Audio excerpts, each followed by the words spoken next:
4 मई को पश्चिम बंगाल के चुनावी नतीजे घोषित कर दिए गए हैं और इसी के साथ ही बीजेपी ने इतिहास रचते हुए ममता बनर्जी का 15 साल का अभेद किला माने जाने वाले पश्चिम बंगाल की सत्ता से ममता बनर्जी को बाहर का रास्ता दिखा दिया है। लेकिन इन सब के बीच में जिस तरीके से पश्चिम बंगाल में बीजेपी ने ऐतिहासिक जीत दर्ज की है, तो इसी के साथ ही अब तलाश उन लोगों की भी हो रही है जो लगातार प्रधानमंत्री नरेंद्र मोदी से लेकर के गृह मंत्री अमित शाह के लिए धमकी भरे लहजे का इस्तेमाल कर रहे थे। अमित शाह को जल्लाद, गुंडा और बिल्ली बता रहे थे। अब इसी के साथ ही उनके जो सुर हैं वो बदल चुके हैं, क्योंकि उन्हें यह पता है कि पश्चिम बंगाल में अब ममता दीदी नहीं बल्कि बीजेपी का शासन है। और यही वजह है कि अब जो भी नेता टीएमसी के थे, जो भी टीएमसी के गुंडे थे, उनके सुर इस कदर बदले कि उन्होंने यह कह दिया कि पश्चिम बंगाल की जो जीत है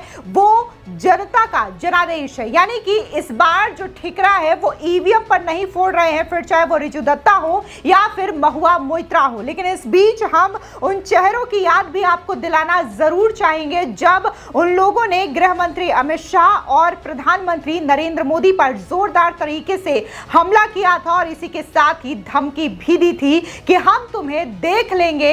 और यहां तक कि कल्याण बनर्जी ने अमित शाह के लिए जो शब्द इस्तेमाल किए थे वो काफी ज्यादा विवादित और अमर्यादित शब्द थे। दरअसल कल्याण बनर्जी ने यह कहा था कि गृह मंत्री अमित शाह को उल्टा लटका देंगे। अब जिस तरीके से ये जो धमकी दी गई थी कल्याण बनर्जी की ओर से, इसको लेकर के उनकी ट्रोलिंग सोशल मीडिया पर जोरदार तरीके से हो रही है। इसी के साथ ही चर्चा खास तौर से उत्तर प्रदेश के आईपीएस अधिकारी यानी कि सिंघम अजय पाल शर्मा की भी हो रही है। आपको बता दें कि जब अजय पाल शर्मा की तैनाती जो है पर्यवेक्षक के तौर पर कल्याण बनर्जी के एरिया यानी कि डायमंड हार्बर में किया गया था, तब वो जहांगीर खान को धमकाते हुए दिखाई दिए थे, चेतावनी देते हुए दिखाई दिए थे और इसको लेकर के टीएमसी के तमाम नेताओं ने सवाल खड़े किए थे। और इसी के साथ ही टीएमसी के प्रवक्ता रिजू दत्ता ने प्रेस कॉन्फ्रेंस किया था और अजय पाल शर्मा को धमकी देते हुए कहा था कि 4 मई के बाद हम उत्तर प्रदेश से तुम्हें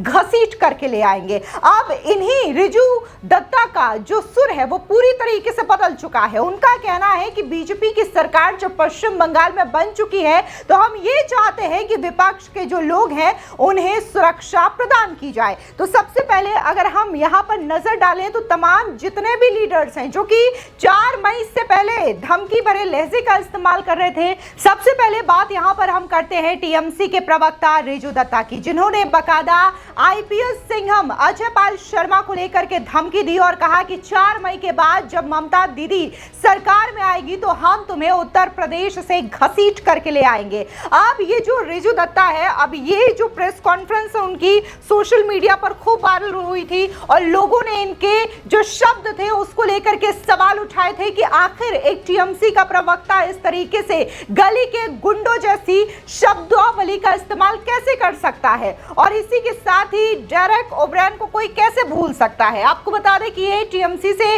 राज्यसभा के सांसद हैं और इन्होंने प्रधानमंत्री नरेंद्र मोदी के इस्तीफे की मांग कर दी थी। इन्होंने कहा था दम है तो आप ये जो चैलेंज है वो एक्सेप्ट करिए। इन्होंने सीधे तौर पर कहा था कि आपने ये बोला कि 294 सीटों पर उम्मीदवार नहीं बल्कि प्रधानमंत्री नरेंद्र मोदी खुद लड़ रहे हैं। ऐसे में जब 4 मई को नतीजे आएंगे और दीदी आएंगी तो आप क्या इस्तीफा देंगे? आप में दम है? लेकिन ये जो चैलेंज दिया गया था डेरेक ओब्रायन की ओर से, ये जो दम है वो पूरी तरीके से बेदम निकला, क्योंकि अब दीदी की विदाई जो है वो पश्चिम बंगाल की सत्ता से हो चुकी है और इसी के साथ ही लोग जो है वो डेरेक ओब्रायन को भी ढूंढ रहे हैं। हालांकि डेरेक ओब्रायन फिलहाल के लिए नजर नहीं आ रहे हैं, उनकी कोई प्रतिक्रिया अभी तक चुनावी नतीजों को लेकर के सामने नहीं आई है। इसके अलावा बात अगर हम ममता बनर्जी के भतीजे अभिषेक बनर्जी की करें तो उन्होंने खुल करके गृह मंत्री अमित शाह को धमकी दी थी और कहा था कि 4 मई को हम 12 बजे के बाद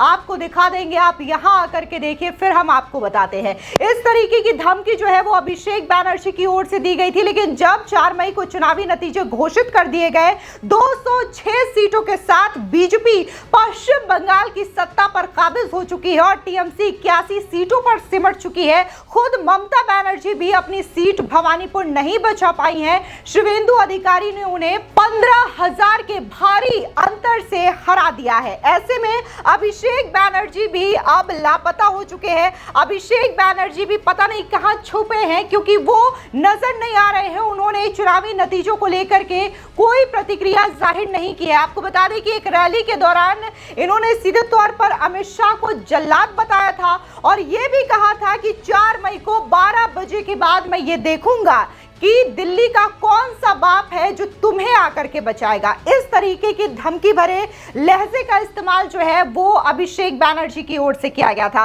इसके अलावा बात अगर हम कल्याण बनर्जी की करें तो इनका चेहरा कोई कैसे भूल सकता है, क्योंकि इन्होंने गृह मंत्री अमित शाह को गुंडा, जल्लाद, डर्टी कैट, पता नहीं किस किस अपमानित शब्दों का इस्तेमाल किया, अमर्यादित शब्दों का इस्तेमाल किया।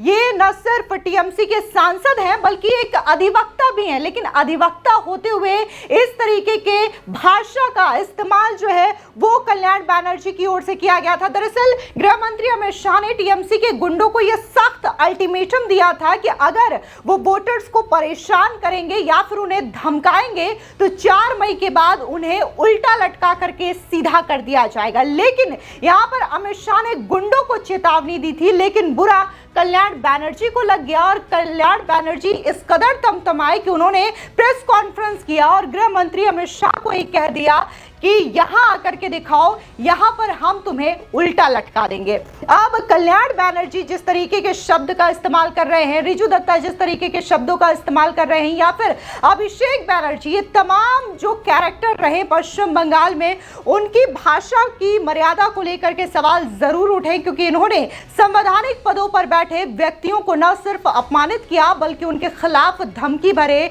शब्दों का भी इस्तेमाल किया। हालांकि चुनावी नतीजे घोषित होने से पहले तमाम टीएमसी के जो नेता थे, प्रवक्ता, सांसद, ये खुलेआम धमकियां दे रहे थे, लेकिन जैसे ही तस्वीर बदल गई, 4 मई के बाद नतीजे घोषित कर दिए गए और उन्हें यह दिखा कि ममता बनर्जी की बुरी हार हो चुकी है, टीएमसी सत्ता से बाहर जा चुकी है और अब पश्चिम बंगाल में बीजेपी का दबदबा है। इसके बाद ये तमाम जो टीएमसी के लीडर्स हैं जो कि कल तक धमकी दे रहे थे, उनके सुर बदल चुके हैं। सबसे पहले बात अगर हम महुआ मोइत्रा की करें तो ये भी लगातार अपने ट्वीट्स के जरिए जो है वो बयानबाजी करती रहती है, अफवाह फैलाने का काम करती हैं, धमकियां देती हैं। जयपाल शर्मा को लेकर के भी इन्होंने कई बार शब्दों का इस्तेमाल किया और इन्होंने कहा था कि हमारी सरकार आएगी तो हम आपको देख लेंगे। और अब यही महुआ मोइत्रा जो है वो कहती हैं कि जनता की इच्छा सर्वोपरि है। अगर बंगाल बीजेपी चाहती थी तो उसे बीजेपी मिल गई है। हम इसका सम्मान करते हैं। हमने अकल्पनीय चुनौतियों का सामना करते हुए एक आसमान मैदान पर डट करके मुकाबला किया और इसके लिए मुझे अपने नेता, अपनी पार्टी पर गर्व है। हम एक धर्मनिरपेक्ष देश के लिए खड़े रहेंगे और संघर्ष करते रहेंगे। लेकिन यहाँ पर शुक्र ये है कि यहाँ पर महुआ मैडम जो है वो ईवीएम का रोना नहीं रो रही हैं, बल्कि ये कह रही हैं कि ये जनता की इच्छा थी कि उन्होंने बीजेपी की सरकार को चुना है, बीजेपी पर भरोसा जताया। इसके अलावा बात यहाँ पर हम रिजू दत्ता की करें जो कि जयपाल शर्मा को घसीट करके लाने की धमकी दे रहे थे, उनके सुर भी यहाँ पर बदल चुके हैं। उन्होंने भी कहा कि जो जनता की इच्छा है वो सर्वोपरि है, यानी कि जनादेश जो है वो सबसे महत्वपूर्ण है। बंगाल की जनता का जो जनादेश रहा वो बीजेपी के फेवर में रहा। ऐसे में इनकी गुजारिश देखिए, ये जो पॉइंट है वो हाईलाइट इसलिए है क्योंकि यहाँ पर रिजू दत्ता कह रहे हैं कि बीजेपी की जब सरकार है पश्चिम बंगाल में तो हम ये चाहेंगे कि जितने भी ऑपोजिशन के लीडर्स हैं और जो उनके कार्यकर्ता हैं उनकी सेफ्टी, उनकी सुरक्षा को लेकर के जरूर ध्यान दिया जाए। साथ ही उन्होंने कहा कि अगर इलेक्शन की कोई कड़वाहट रही हो तो इसको वहीं तक लिमिट किया जाए, इलेक्शन के बाद ये चीजें रिपीट ना की जाए। यानी कि ये सीधे तौर पर इस बात को मान रहे हैं कि अगर इलेक्शन से पहले इस तरीके के धमकी भरे शब्दों का इस्तेमाल उनकी ओर से या फिर उनके कार्यकर्ताओं या फिर उनके लीडर्स की ओर से किया गया हो तो इसे बस इलेक्शन तक ही रखिए, इसको आगे ले जाने की जरूरत नहीं है। यानी कि ये गिड़गिड़ाते हुए एक तरीके से दिखाई दे रहे हैं। इसके अलावा ये अभिषेक बनर्जी का कार्यालय है जहां पर बीजेपी के कार्यकर्ता इसलिए पहुंचे हैं क्योंकि अभिषेक बैनर्जी ने यह कहा था कि 4 मई को 12 बजे के बाद हम देख लेंगे। अब ऐसे में अभिषेक बैनर्जी नहीं दिखे तो बीजेपी के कार्यकर्ता खुद वहां पर पहुंच गए। जिस तरीके से बीजेपी का जश्न सेलिब्रेट किया जा रहा है, इसे लेकर के ये तस्वीरें सोशल मीडिया पर काफी ज्यादा वायरल हो रही हैं। हालांकि पश्चिम बंगाल से एक और तस्वीर भी सामने आ रही है जहां पर बीजेपी के झंडे लेकर के कुछ लोग जो है वो कुछ स्थान पर तोड़फोड़ कर रहे हैं, जिसमें से ये पेट्रोल पंप भी है जहां पर लोग जो है वो बीजेपी का झंडा लेकर के तोड़फोड़ कर रहे हैं। और इसको लेकर के कीर्ति आजाद ने यह कहा है कि पश्चिम बंगाल में गुंडों की सरकार आ गई है। अमित शाह कोलकाता के भवानीपुर स्थित एक्साइड मेट्रो पेट्रोल पंप को गुंडों ने पूरी तरीके से तहस नहस कर दिया है। पश्चिम बंगाल के हर कोने में उनकी इस गुंडागर्दी की खबरें आ रही है। यानी कि कीर्ति आजाद का कहना है कि पश्चिम बंगाल में गुंडों की सरकार है। ये जो फुटेज है वो शेयर करते हुए, अब ये बीजेपी के कार्यकर्ता है या कोई और है इसका तो पता नहीं, लेकिन यहाँ पर जो पश्चिम बंगाल के बीजेपी अध्यक्ष हैं सामिक भट्टाचार्य, उन्होंने इसको लेकर के बाकायदा ये चेतावनी दी है कि जो भी लोग बीजेपी का झंडा लेकर के तोड़फोड़ कर रहे हैं उनके खिलाफ सख्त एक्शन लिया जाएगा। एक बार आप भी सामिक भट्टाचार्य का ये बयान सुनिए। जो भारतीय जनता पार्टी का झंडा लेकर तोड़फोड़ किया गया, इसको हम कंडेम करता है और उसका साथ साथ हम ये स्पष्ट कर देना चाहते हैं अगर ऐसा कोई करे तो उसको पार्टी से निकालने के लिए हम बाध्य हो जाएंगे। और प्रशासन को भी बोलना चाहते हैं किसी जगह पर भी ऐसा कुछ घटना हुआ तो उसका जिम्मेदारी आपको लेना पड़ेगा। व्यवस्था लीजिए, किसी को रंग नहीं देखना है। इसी का कारण बहुत साल बाद पश्चिम बंगाल में भारतीय जनता पार्टी को चुना। देखिए, काल आप अगर देखे होंगे सारा देश में जश्न मनाया गया बंगाल का। ये समा प्रतिशत के भूमि पे समा प्रतिशत का सरकार बन रहा है। गंगोत्री से गंगा सागर तक जो सपना था हमारा सरकार बनेगा, हो गया। अंग बंग कलिंग हो गया। अभी हमारा सामने बहुत बड़ा चैलेंजेस है और उसको लेकर हम आगे बढ़ रहे हैं। किसी के खिलाफ हमारा कुछ बोलना नहीं है। हम सिर्फ हमारा कार्यकर्ता जिसका जिम्मेदारी डायरेक्टली मेरा ऊपर है, हम उसको यही बोलना चाहते हैं, शांति से रहो, खुश रहो, अपनी जिम्मेदारी जो पार्टी ने दिया है वही निभाओ, जश्न मनाओ जीत का, लेकिन वो किसी को भावनाओं को आहत करे ऐसा काम मत करो। फिलहाल कुल मिलाकर के पश्चिम बंगाल की जो तस्वीर है वो पूरी तरीके से बदल चुकी है। जिस पश्चिम बंगाल को ममता बनर्जी अपनी जागीर समझती थी और टीएमसी के गुंडे उस छत्र छाया में पल रहे थे, तो अब उनके जहन में खौफ है और वो इस कदर छिपे हैं कि अब उन्हें ढूंढना भी मुश्किल हो रहा है। फिलहाल आने वाले समय में इन तमाम लोगों के खिलाफ सख्त एक्शन भी देखने को मिल सकता है, जिन लोगों ने प्रधानमंत्री नरेंद्र मोदी, गृह मंत्री अमित शाह और आईपीएस अजय पाल शर्मा के खिलाफ धमकी भरे लहजे का इस्तेमाल किया था। फिलहाल इस पूरी खबर को लेकर के आपकी क्या राय है, कमेंट सेक्शन में जरूर बताएं। धन्यवाद।